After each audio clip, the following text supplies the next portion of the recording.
मंगलहारी, द्रौपद दशरथ अजर बिहारी। लोकहु सत्य जाहि बिन जाने, जिन गुण रजु पहचाने। ये जाने जग जाई हेराई, जागे जथा सपन भ्रम जाई। अनंत बादशाह में जगत जननी सीता प्रभु श्री रामभद्र की महती अनुकंपा से 19 वर्षीय सौभाग्य उसको अवसर प्राप्त हुआ है कि लखनऊ के प्रबुद्ध जिज्ञासु श्रद्धालु श्रोताओं के समक्ष प्रभु के गुणानुवाद का, उनके भक्तों के गुणानुवाद के वर्णन का सौभाग्य प्राप्त हुआ है। श्री रमेश जी टंडन, श्री किशोर जी टंडन और उनका पूरा परिवार बड़ी श्रद्धा भावना से यह निमित्त प्रभु ने बना करके कार्यक्रम संपन्न कराते हैं, बड़े सौभाग्यशाली हैं। और आप सब लोग जो यहाँ एकत्र होते हैं और पूरे योग से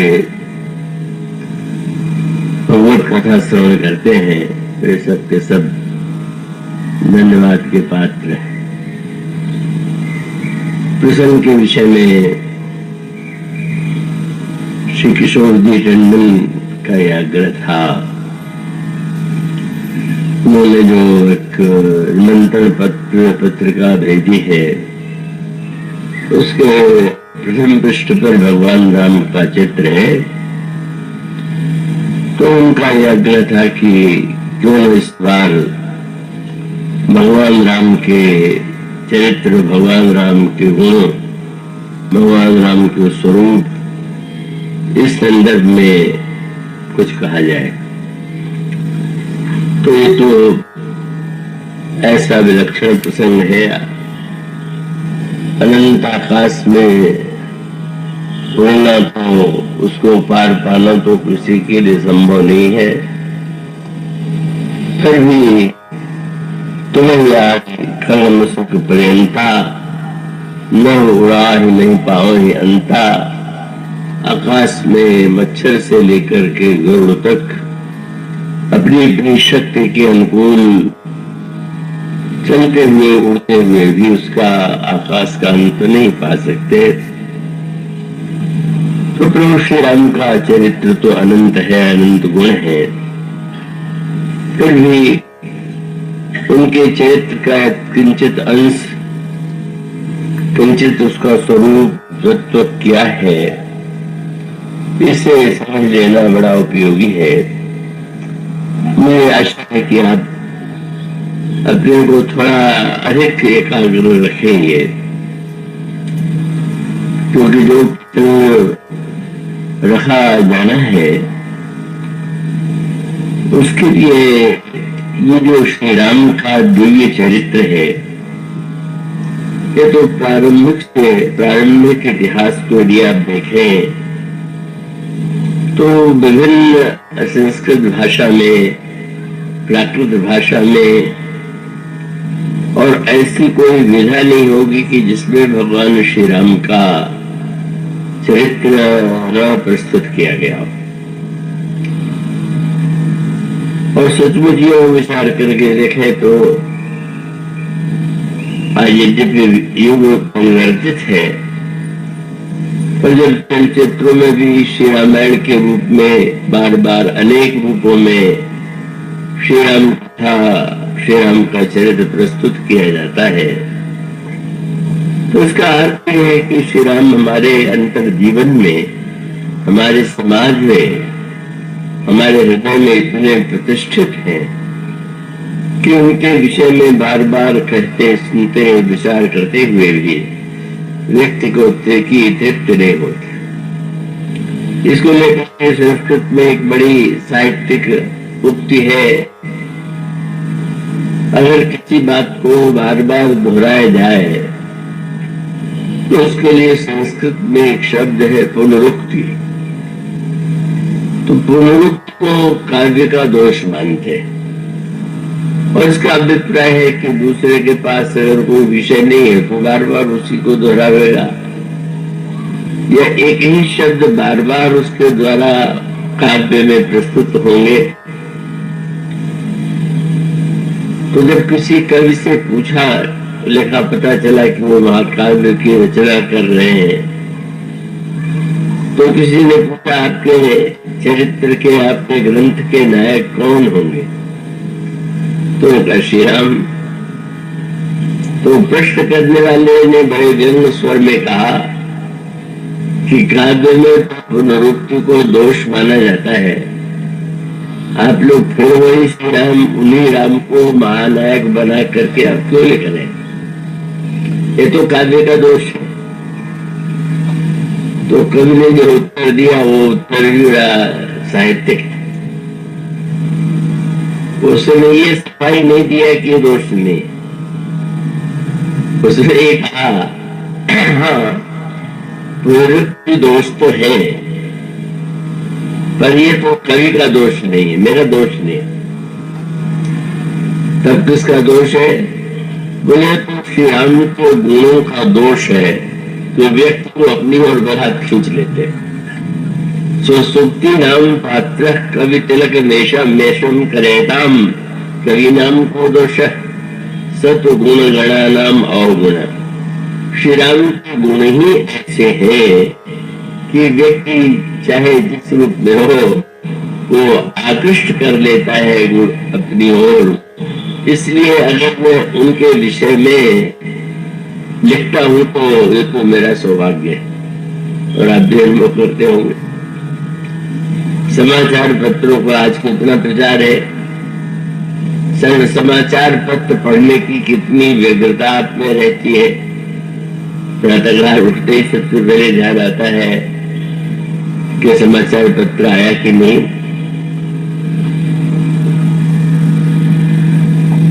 और बाद में उसको पढ़ करके आप डाल देते, पर दूसरे दिन उसको पढ़ने की बात मन में नहीं होती। वो तो ठीक है, पर आप रामायण को कितनी बार पढ़ते हैं, पाठ करते हैं, उनके नाम का कीर्तन करते हैं, वो किसी समाचार पत्र की तरफ कोई पुरानी पढ़ने वाली वस्तु नहीं। वो तो नित्य अत्यंत पुरातन होते हुए भी उसको होते हुए उसको नित्य एक आनंद रस और मनुष्य के अंतःकरण को तृप्ति का अनुभव होता है। तो वो जो भगवान श्री राम का जो विलक्षण चरित्र है वो प्राचीन काल से लेकर के यहाँ तक आज भी, और गोस्वामी जी तो बहुत बड़े विनम्र हैं, तो उन्होंने पुरातन कवियों की वंदना किया। भगवान शंकर को तो सर्वश्रेष्ठ सुकवि मानते ही है, महर्षि वाल्मीकि है, हनुमान जी है, और सबके एक ही वंदना उन्होंने किया। और फिर उन्होंने कहा कि नहीं, मैं जिस भाषा में मैं लिख रहा हूँ उसमें नहीं, ऐसे भी पढ़े हुए हैं जिन्होंने प्राकृत भाषा, वो पुरानी जो भाषा के ज्ञाता है उनको ज्ञात होगा कि उस समय समाज में बोलने वाली एक भाषा प्राकृत भाषा थी और वो प्राकृत भाषा का बड़ा प्रचार था। तो उसमें भी वो प्राकृत भाषा में भी नाटक कई ऐसे हैं, उसमें दो तरह के संवाद आपको मिलेंगे। एक तो प्राकृत भाषा में जो संवाद है और वही संस्कृत में भी। तो गोस्वामी जी ने स्पष्ट करते हुए कहा कि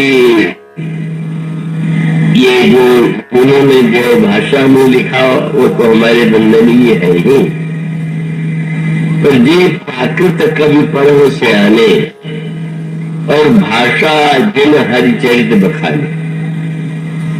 जो प्राकृत कवि है, जो बड़े सियाने हैं, जिन्होंने प्राकृत भाषा में जनता में प्रचलित जो भाषा का रूप इतना बदलता रहता है कि वो जो भाषा के रहस्य को जानने वाला है वो जानता है। लिपि में और भाषा में बड़ा परिवर्तन होता है। तो स्वामी जी तो सबकी वंदना करते हैं। ये प्राकृत कवि परम सुहाने, भाषा जिन हरि चरित्र जित बखाने, और उससे बड़ी बात हो दिया। जो पहले वो उनकी वंदना करता हूँ, जो इस समय उनकी वंदना करता हूँ, उसके बाद उनका भय अहं जो होंगे आप जो हो चुके हैं और आगे भी जो होंगे उन सबको मैं प्रणाम करता हूँ। इससे सिद्ध होता है कि गोस्वामी जी उनके चरित्र को कितनी व्यापक दृष्टि से देखते थे और वो न केवल भूतकाल और वर्तमान के भविष्य के कवियों की भी वंदना करते हुए मानस में प्रस्तुत हुए करते। तो वस्तुतः भगवान राम तो ऐसे देश की कोई भाषा ही नहीं होगी कि जिसमें उनके चरित्र के विषय में न लिखा गया हो और वो सबकी अपनी विलक्षणता है। वो भगवान श्री राम का जो चरित्र है, जो गोस्वामी जी ने भी, उसमें शब्द हिंदी नहीं था। आजकल हिंदी शब्द अगर किसी से पूछा जाए कि हम मानस किस भाषा में पकड़ेंगे, हिंदी में, तो हिंदी कोई शब्द उस समय गोस्वामी जी के समय नहीं बोली जाती थी। तो उसको गोस्वामी जी ने गाँव की भाषा, मधेश भाषा, जो बोली जाने वाली भाषा है, उसको रामायण में किसी ग्रंथ में कोई हिंदी ऐसी भाषा का शब्द नहीं, बात उसमें राष्ट्रभाषा का नारा भी नहीं था कि गोस्वामी जी ये कहते कि तो राष्ट्रभाषा में मैं लिख रहा हूँ।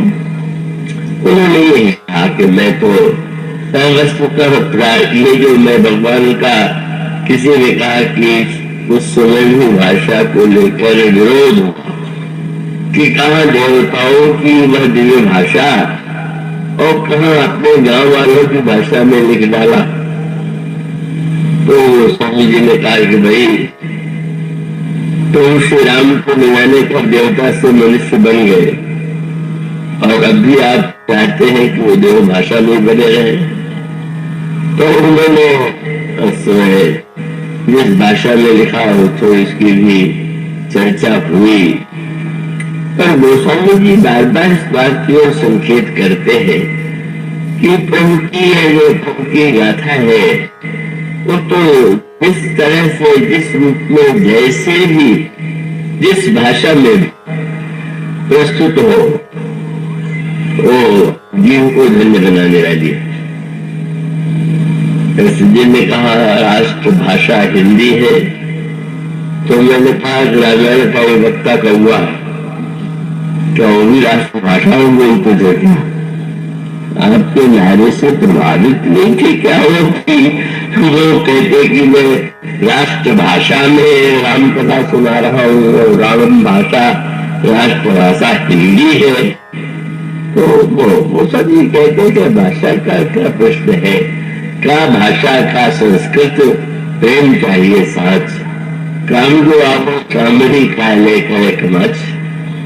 तो प्रभु का चरित्र जहाँ जिस रूप में, जैसे जिस भाषा में जैसे गाय है, कोई सांवले रंग की है, कोई पीली है, कोई गोरी है।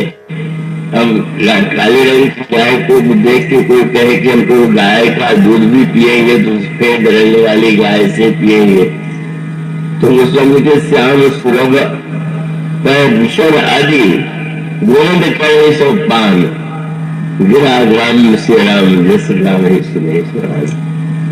तो भगवान श्री राम का यह चरित्र इतना जो इसी अपने आप में डूब गए हैं, उन्हें पता नहीं बंगला में वास्त ने कैसी सुंदर रामायण की रचना की है। तमिल में हमारे को वाक्य कवि है, उन्होंने तमिल में उस राम कथा को प्रस्तुत किया है और कम्मन के रामायण वहां प्रसिद्ध है। तो भगवान राम का चरित्र इतने लोकप्रिय रहा। और विचित्र बात है क्योंकि हम लोग यहाँ विवाह आदि यज्ञोपवीत के संस्कार होते हैं, तो उसमें भी आपको अगर ध्यान से देखा हो तो उसमें जन्म है तो कुंवर में श्री राम के जन्म की बात है, विवाह है तो श्री राम के विवाह की बात है। और उसका अर्थ है कि वो श्री राम हर जीवन के हर क्षेत्र में, हर संस्कार में वो इतने हमारे जीवन में प्रविष्ट हो चुके हैं कि कोई ऐसा क्षण नहीं होता। यदि आप विवाह है तो आपके मुझसे राम नाम निकलता है, और प्रेम से आप संकीर्तन करते हैं तो राम नाम निकलता है। यह जो दिव्य उनका रूप है जो गोस्वामी जी कहते हैं बिना पुत्रिका में, राम राम जप, राम राम रटु, राम राम रम जिहा, 3 शब्द गए। राम राम जपो, राम राम राम नाम कहा, गोस्वामी जी ने कहा रटो, और होगा राम राम से राम राम जपो, राम राम रटो, राम राम रट लिया, राम राम से खेलो, रमण करो। मानो संकेत क्या है? और अगर दुख में है तो रटिए राम नाम। इसे रामायण में जब कोई दुख का अवसर आता है तो उस राम नाम जपा के जपने के स्थान पर रटना शब्द और अच्छा। जे भी कपट पुरंग संग धाई चले श्री राम, सोई छद सीता राख रटत रहत हरि नाम।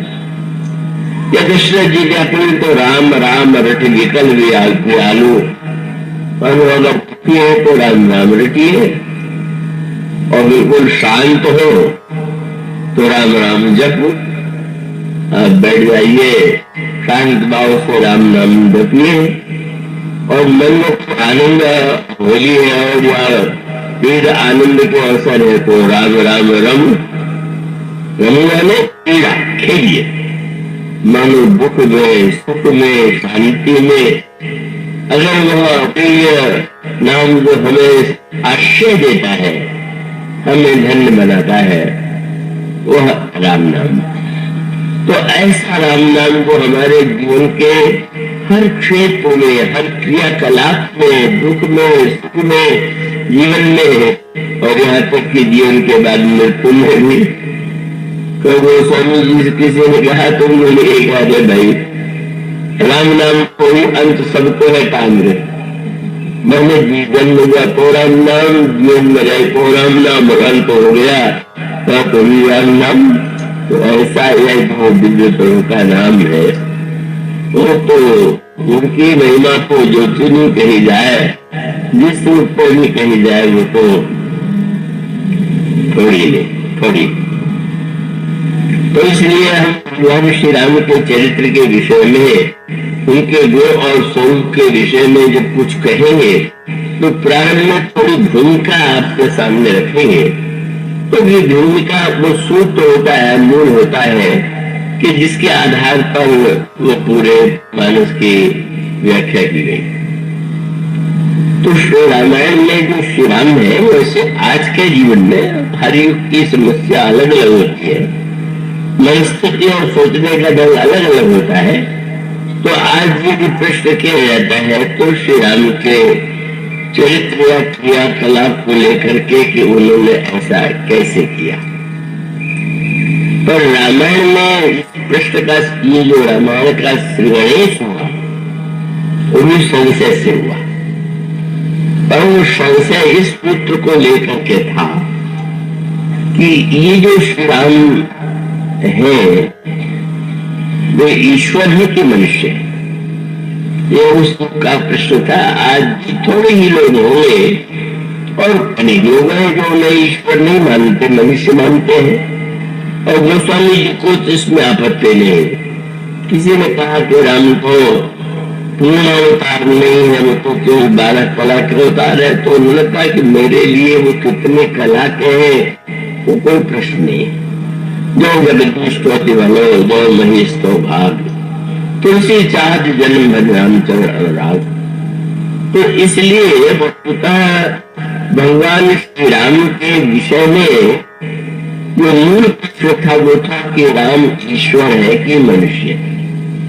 और आप जानते हैं सती जी के मन में ये प्रश्न, ये जिज्ञासा उदित हुई, और इसलिए कि जब एक और भगवान शिव के विषय में कहा गया कि वो निरंतर राम नाम का जप करते, तो फिर प्रश्न आया कि शंकर जी जिस राम नाम का जप करते हैं वो राम कोई अन्य है, क्योंकि एक ही नाम अनेक व्यक्तियों के भी होते हैं।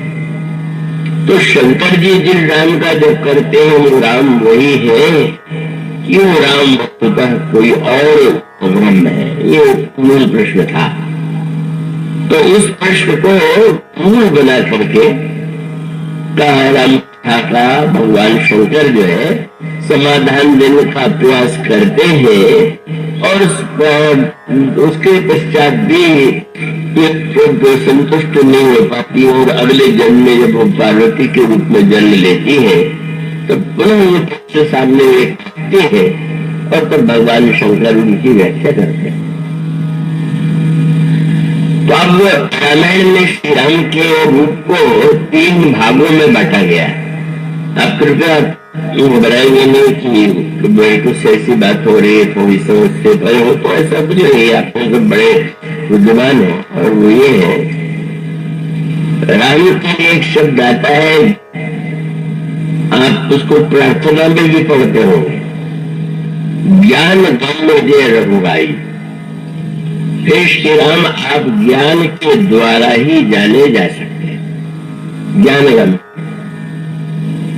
तो एक और तो श्री राम को याद सुंदरकांड के प्रारंभ में गोस्वामी जी वर्णना करते हैं, तो वर्णना करते हुए कहते हैं वेदांत वेद्यम विभुम, कहते हैं कि आप वेदांत के द्वारा ही आपको समझा जा सकता है।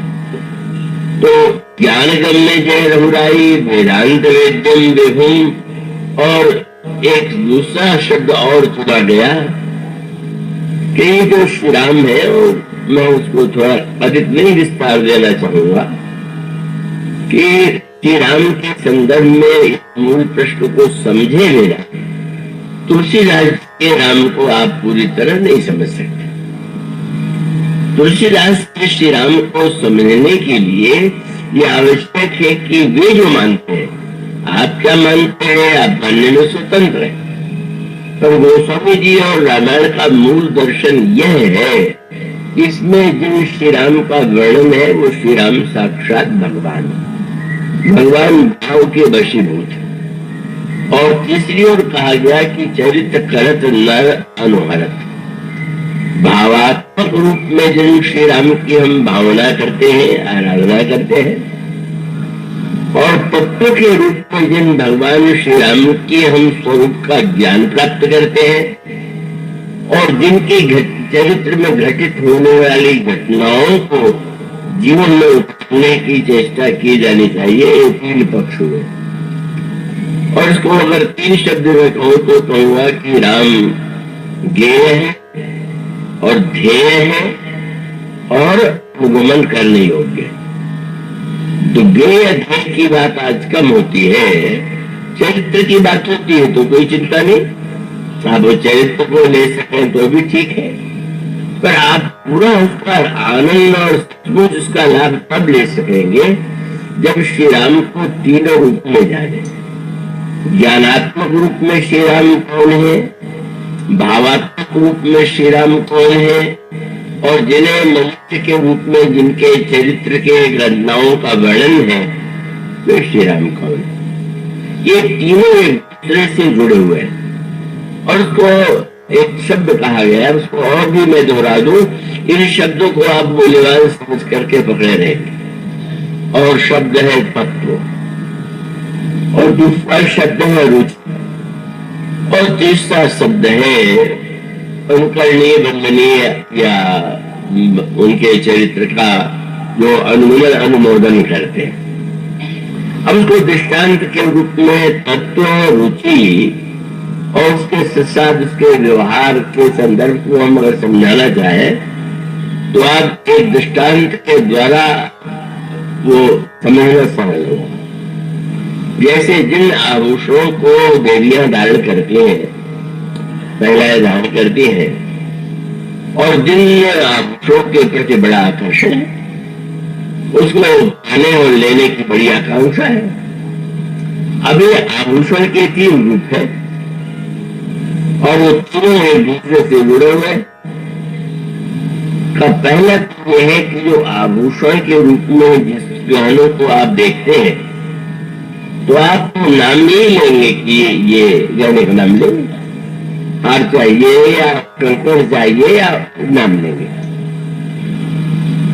पर उसके साथ साथ जब इस बात पर विचार करें कि ये जो आभूषण के रूप में अलग अलग नाम है और अलग अलग रूप है, जितने आभूषण है उसके रूप अलग अलग है और रूप भी निरंतर नए नए आते हैं, नए नए बदलते हैं।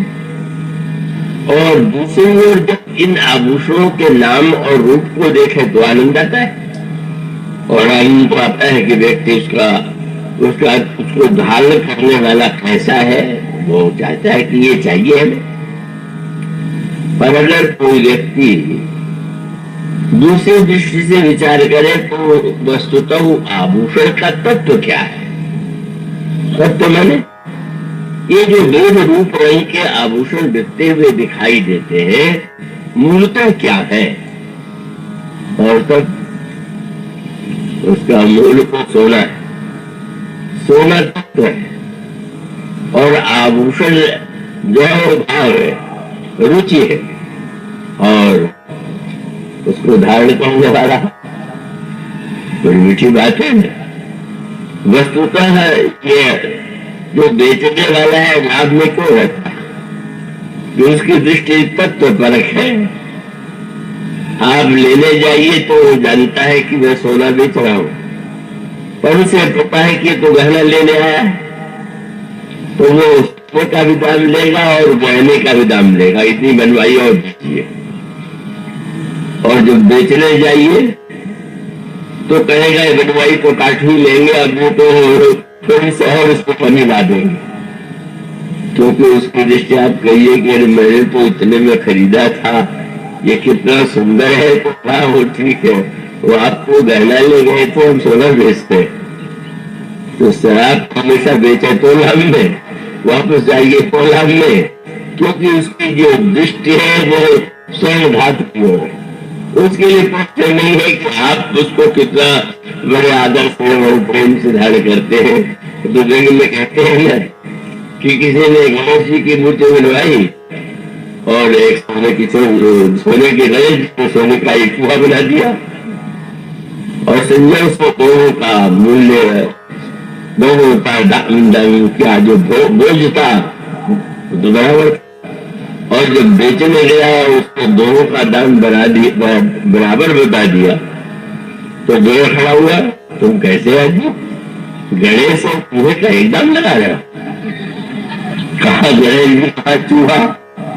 तो उसने कहा आपके लिए गणेश जी और चूहा अलग अलग है, लेकिन मैं सोना लेता हूँ, मैं गणेश जी और चूहे से मेरा कुछ लेना देना नहीं। इसका अर्थ क्या हुआ कि राम होता क्या है?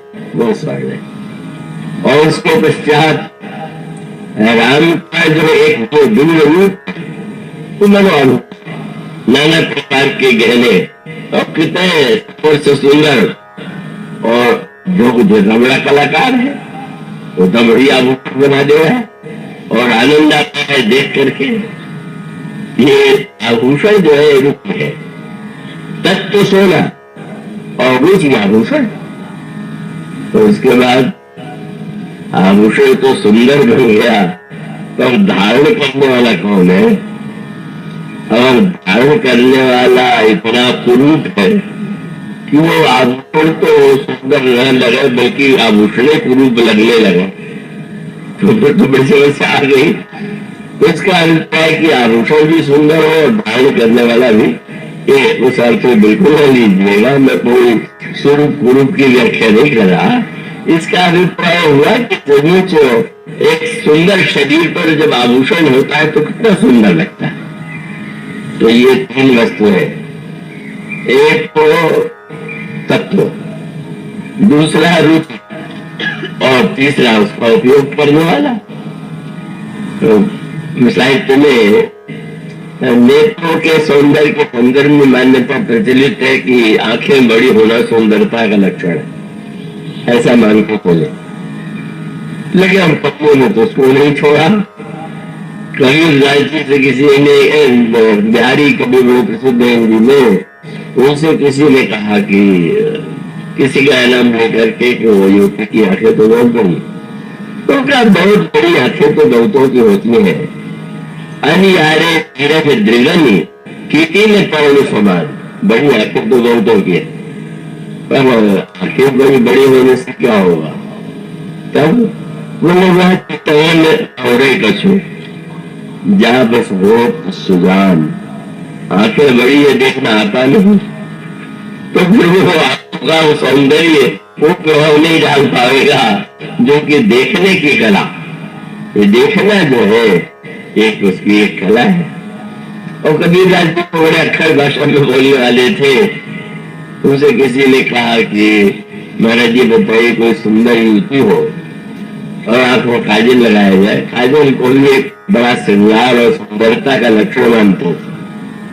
तो महिला की उस युवती के नेत्र भी बड़े हैं और काजल भी, तो उन्होंने अपनी अक्षर भाषा में कहा हाँ काजल तो लगा लिया, पर कागल बस काजल दिए थे का भया, ताकल को ढलना, काजल लगा लिया देखना आता नहीं, ऐसे काजल से क्या लाभ।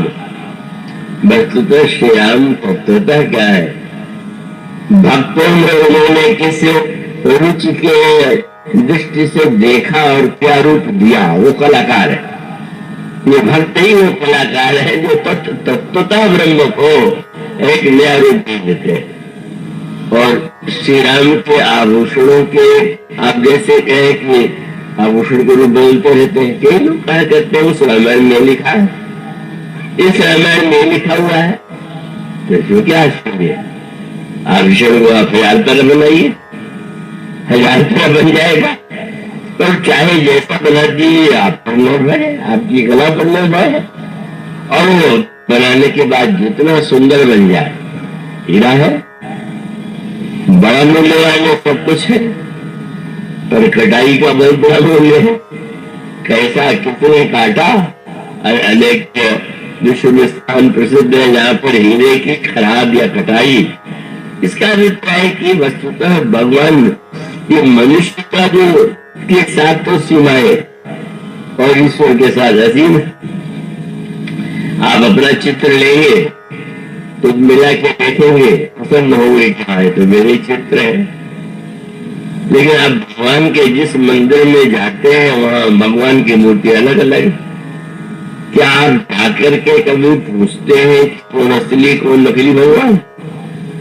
आप मंदिर में गए, हर मंदिर में यहाँ तक कि कपड़े भी, और महाराष्ट्र में जो देवी से सीता की चित्र या मूर्तियां होती है उनको जो साड़ी पहनाई जाती है उसका ढंग दूसरा, और उसको काश जैसे पुरुष लगाते हैं वे भी लगाते हैं।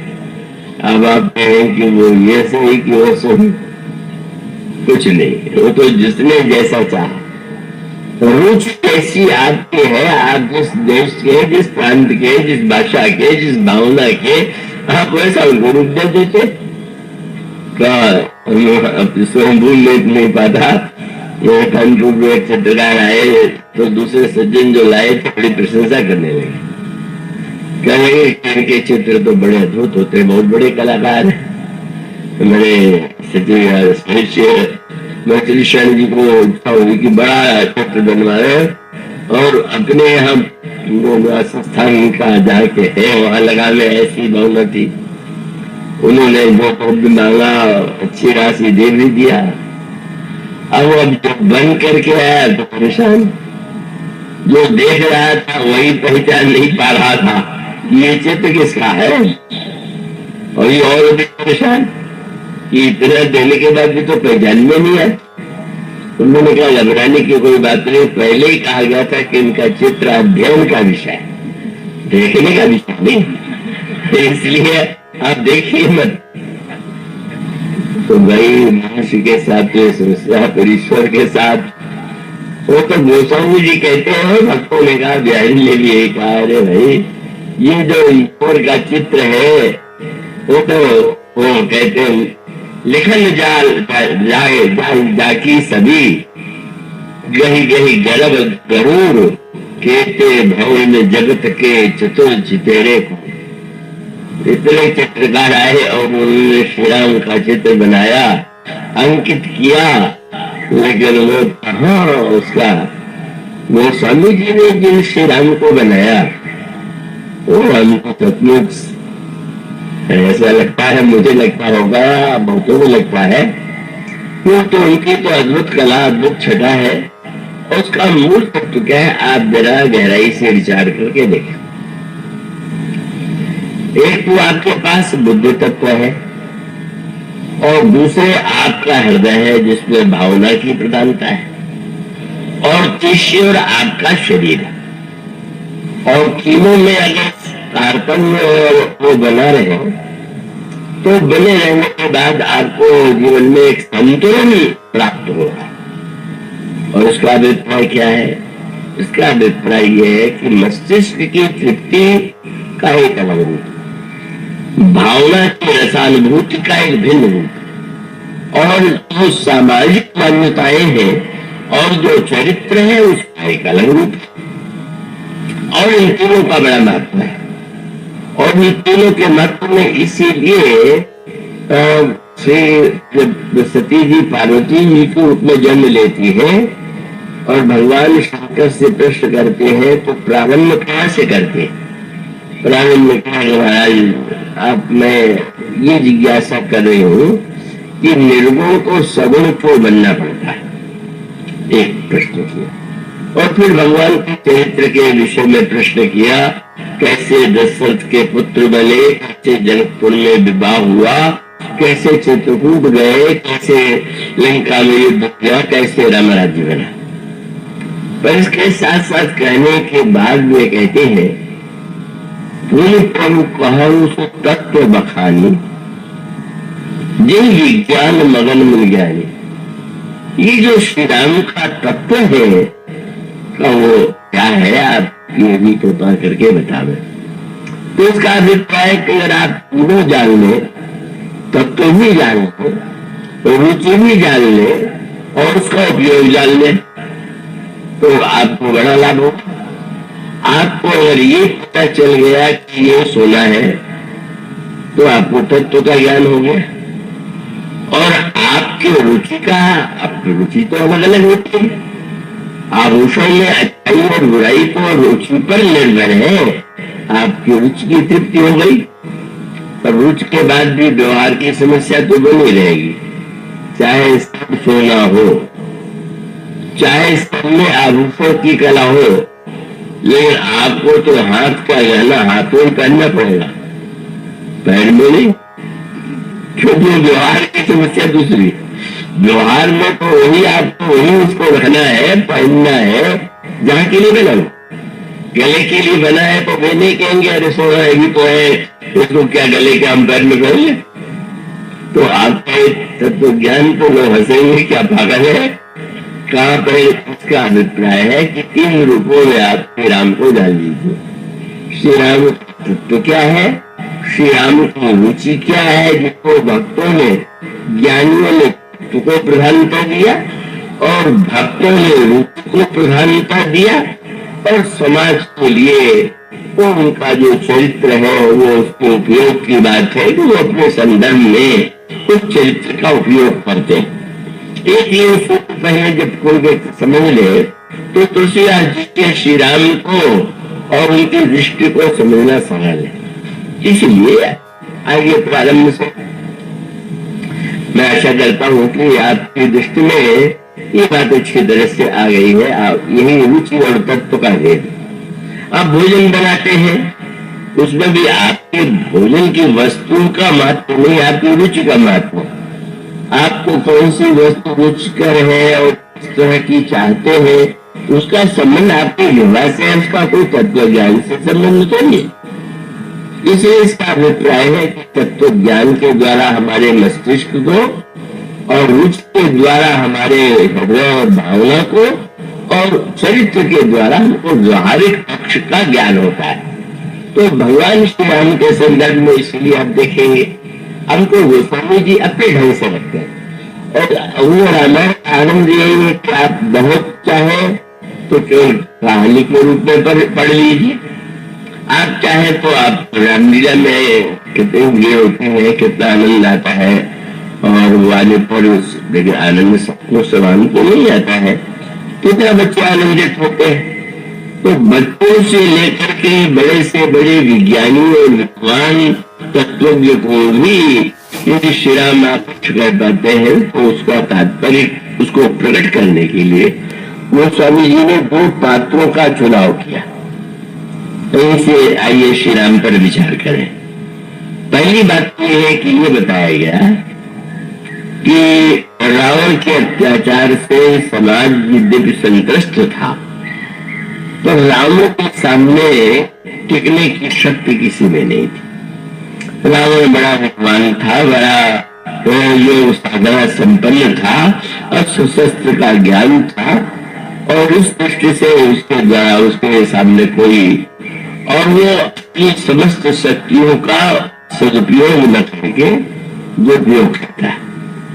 इसलिए मुख्य बात तो यही है कि वस्तु का होना ही नहीं है, वस्तु के उपयोग का प्रश्न जो है वो बड़े महत्व का है। इसीलिए जो रावण ने हनुमान जी से पूछा कि मैं नहीं मानता कि एक बंदर जो है मेरे बाप को उजाड़ सकता है, निश्चित रूप से तुम्हारे पीछे किसी और का बल है। किसका बल है? मुस्कुराए हनुमान जी ने कहा कि जो प्रश्न मेरे विषय में तुमने किया क्या अपने विषय में भी कभी किया? बहुत बड़ी बात। हम लोग प्रश्न दूसरों के विषय में बहुत करते हैं और अपने विषय में प्रश्न करने लगे तो बहुत आनंद है। कठिनाई ये है कि हम लोग जब भी प्रश्न करेंगे तो सामने वाले को देखते और जितने प्रश्न करेंगे सामने वाले पर करेंगे, उसके चरित्र पर, उसके कार्य क्रियाकलाप पर हम करेंगे और जरा सा अगर अपने को देखें। इसे रामायण में कहा गया आंख भी चाहिए और आंख के साथ दर्पण भी चाहिए। आप पढ़िए रामायण, शंकर जी क्या कहते हैं तो वो याद रखो कि जो श्री राम को जानना चाहते हैं उनको जानने के लिए मुकुर मलिन और नयन भीना। दर्पण जो है अगर गंदा है तो आपकी आंख कितनी अच्छी हो तो दर्पण नहीं है तो क्या दिखाई देगा, और दर्पण बहुत अच्छा है पर आंखें नहीं है तो भी क्या दिखाई देगा। तो आवश्यकता इस बात की है कि दर्पण भी स्वच्छ हो, साफ हो और नेत्र रोग रहित हो। तो ये जो बाह्य जीवन में दोनों हैं उसका अभिप्राय क्या है? दृष्टि जो है के संदर्भ में अगर इसको घटावे का अभिप्राय है कि हमारी आपकी बुद्धि जो है, कौन सी बुद्धि पर आप विचार कीजिए। ये बुद्धि आंखें, आंख के द्वारा जैसे आप वस्तु को देखते हैं उसी बुद्धि के द्वारा ही तो आप किसी वस्तु पर विचार करते हैं, निर्णय करते हैं। और दर्पण क्या है? हमारा जो मन है वो दर्पण है। मन दर्पण और बुद्धि की आंख। अगर आपका मन पवित्र नहीं है तो भी आप ठीक नहीं देख सकते, और आपका मन पवित्र हो और बुद्धि का अभाव हो तो भी आप अधूरा आपका रहेगा। और उसके साथ साथ जो रामायण में ये जोड़ दिया गया कि दृष्टि के साथ दर्पण भी अवश्य रखिए, तो इसका अभिप्राय है कि दृष्टि के द्वारा तो केवल आप दूसरों को देखते हैं, पर जब दर्पण रहेगा तो आप दूसरों को नहीं देखते रह जाएंगे, अपने को नहीं देखेंगे।